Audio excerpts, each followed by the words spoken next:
Today we are discussing about the dental caries. The caries word is derived from the Latin word.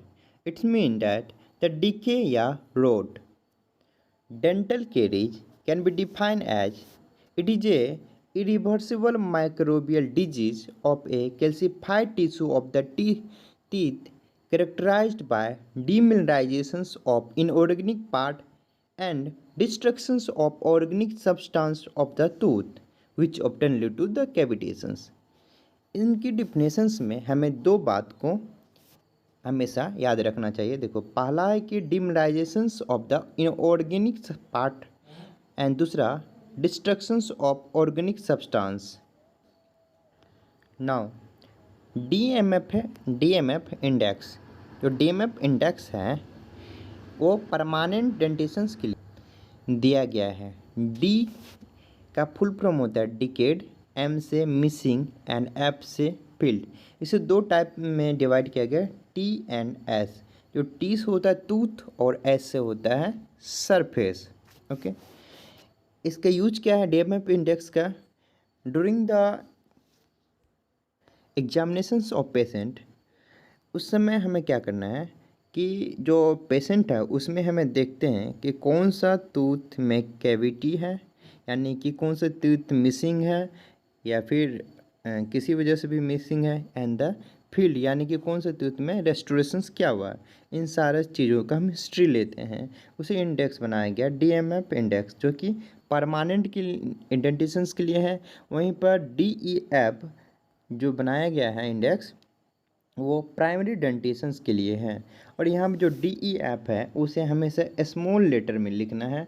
इसे भी दो type में divide किया, T and S में।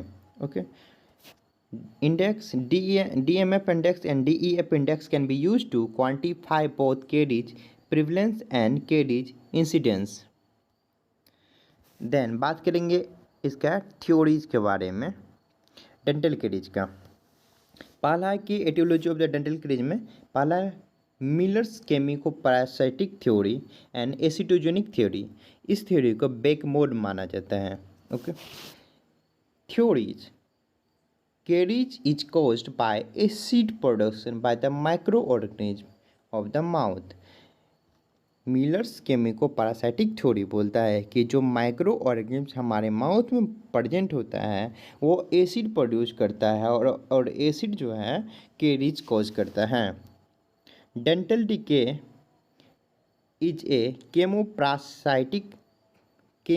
Parasitic process consisting of two phase. पहला decalcifications of enamel and dentin, दूसरा dissolutions of the soft and residue।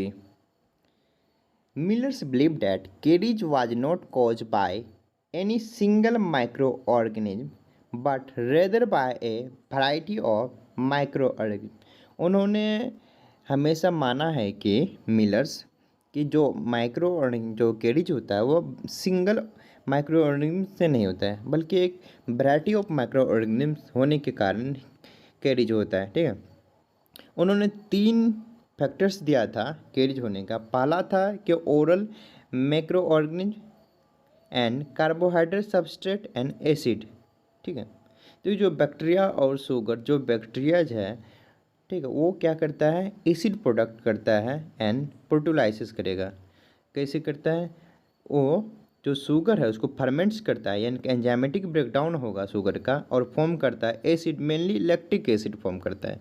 ठीक है, और ये जो एसिड है, ठीक है, ये जो एसिड है वो टीथ पर जाके अटैक करेगा और कॉज करेगा डिजोल्यूशंस ऑफ द टूथ मिनरल्स। जो टूथ मिनरल है उसको डिजोल्व कर देगा। ये जब टूथ का मिनरल्स डिजोल्व हो जाएगा यानी कि टूथ वीक हो जाएगा तो उसमें डेंटल केरीज ईजिली हो जाएगा।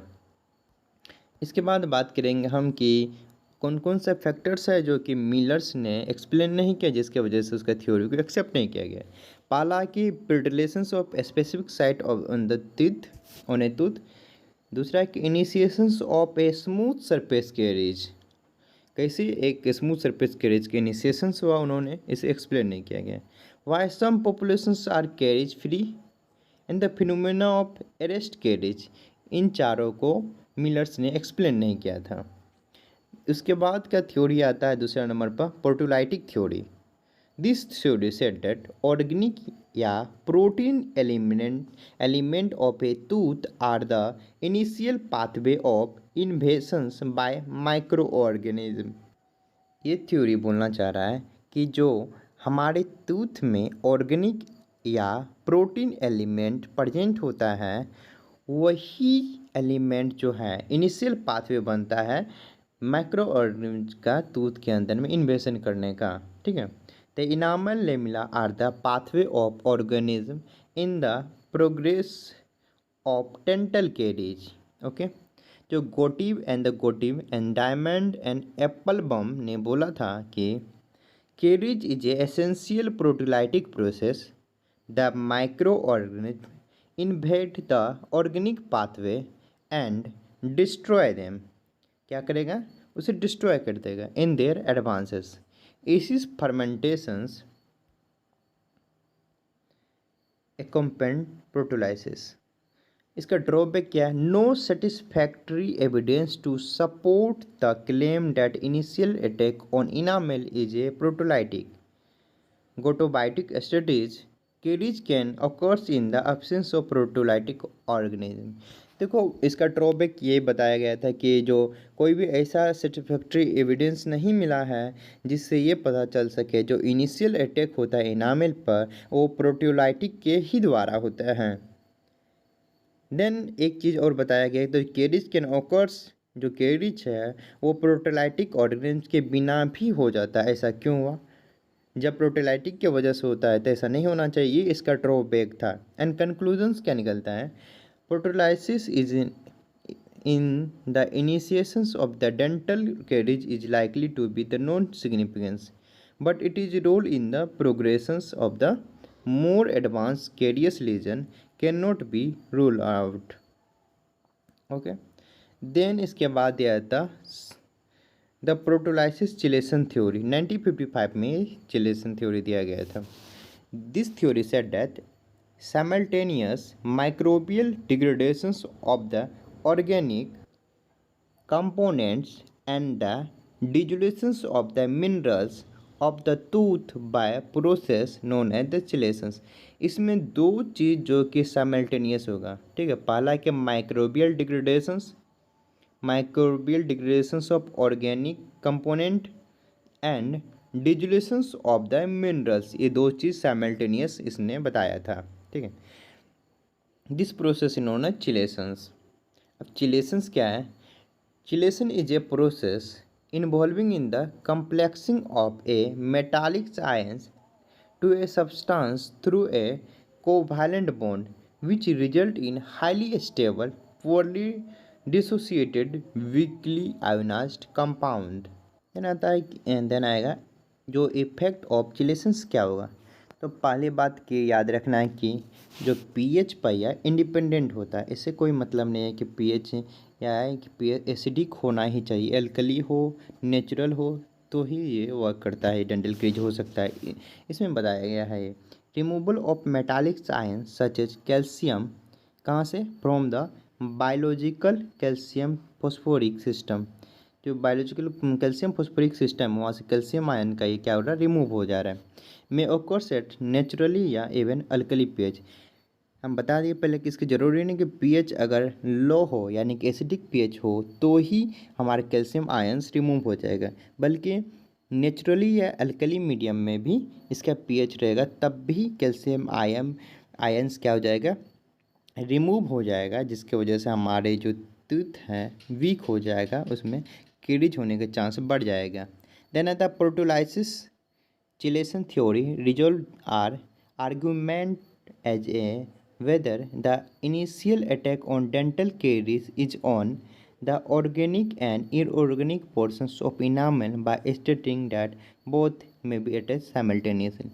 इनऑर्गेनिक और ऑर्गेनिक पोर्शंस ऑफ इनामल पर डेंटल क्रीज जो है ना वहाँ पर दोनों पर एक साथ अटैक करेगा, ये थ्योरी में बताया गया है। इसके बाद अनएक्सप्लेन किया गया है, इसमें जो अनएक्सप्लेन फैक्ट था, there is insufficient data to permit sound evaluations। Okay, current जो एक्सेप्टेड किया गया कैरीज एटियोलॉजी में, पहला है कि dental dental caries is a multifactorial disease in which there are interplay of the three primary factors, that is the host, microflora and the substrate, जो substrate होगा। And additional जो time अगर देखो short time period के लिए होगा तो dental craze नहीं होगा, ठीक है। अगर होस्ट है यानी कि तीत मान लो होस्ट है, ठीक है। इसमें क्या होगा, माइक्रो ऑर्गेनिज्म आया, ठीक है। माइक्रो ऑर्गेनिज्म क्या करेगा, जो कार्बोहाइड्रेट है उसको फर्मेंट्स करके एसिड बनाएगा, और एसिड अगर लंबे समय तक हो तो जाके हमारे तीत को ये नुकसान पहुंचाएगा, यानी कि वहाँ पे कैरीज होगा, ठीक है। देन इसके बाद आते हैं कि कौन सा कैरीज में कौन सा माइक्रो ऑर्गेनिज्म आता है। जैसे कि पीट एंड फिजन्स में mainly streptococcus mutans and the streptococcus sanguis, lactobacilli bacillus species, actinomyces species, ये 4 पीट एंड फिजन्स में आएगा। और स्मूथ सरफेस कैरीज में streptococcus mutans and the streptococcus salivarius आएगा। रूट सरफेस कैरीज में मेनली इसमें विस्कस एंड द नोसलुंडी आता है, जिसको actinomyces viscosus and the actinomyces naeslundii. And इसके बाद डीप डेंटिनल कैरीज में lactobacillus species and the actinomyces naeslundii आएगा, ठीक है। इस वीडियो में हम यहाँ तक बात करेंगे डेंटल कैरीज के बारे में, और आगे के वीडियोस हम बनाने वाले हैं। तो अगर आपको अच्छा लगे तो लाइक सब्सक्राइब शेयर कर दीजिए। Thank you for watching.